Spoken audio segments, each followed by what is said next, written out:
قرآن پاک میں اللہ تعالیٰ ارشاد فرماتے ہیں الذین آتیناہم الکتاب یتلونہ حق تلاوتہ اولئک یؤمنون بہ، وہ لوگ جن کو ہم نے کتاب عطا کی وہ اس کی تلاوت کرتے ہیں، اس کو پڑھتے ہیں جس طرح کے پڑھنے کا حق ہے، یہی لوگ دراصل اس پر ایمان رکھتے ہیں۔ تو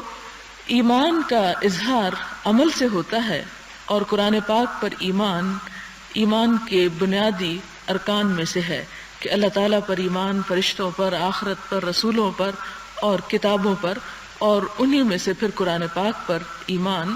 یہ اس وقت تک ایمان مکمل نہیں ہوتا جب تک اس کو اللہ تعالیٰ کی کتاب نہ سمجھا جائے اور اس کو پڑھا نہ جائے۔ تو پہلی حدیث ہے ان ابی امامۃ رضی اللہ عنہ قال سمعت رسول اللہ صلی اللہ علیہ وسلم یقول اقرأوا القرآن فإنه يأتي يوم القيامة شفيعا لأصحابه رواہ مسلم۔ حضرت ابو امامہ رضی اللہ تعالی عنہ سے مروی ہے، فرمایا میں نے حضور صلی اللہ علیہ وسلم کو یہ فرماتے سنا قرآن حکیم کی تلاوت کیا کرو،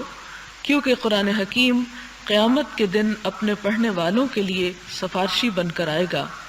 یعنی جہاں پر تلاوت قرآن کا ثواب ہے وہاں اس کا فائدہ یہ بھی ہے کہ وہ پڑھنے والوں کے حق میں سفارش کرے گا۔ جیسا کہ آپ جانتے ہیں کہ قیامت کے دن مختلف لوگوں کو شفاعت کا حق دیا جائے گا،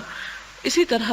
ان چیزوں میں ایک چیز قرآن پاک بھی ہے۔ جس طرح روزہ اور رات کے وقت نماز کا لمبا پڑھنا، نماز میں قیام، یہ تمام چیزیں انسان کے حق میں سفارش کریں گی، اس کی بخشش کی دعا کریں گی، اسی طرح قرآن پاک کی تلاوت بھی انسان کے حق میں سفارش کرے گی۔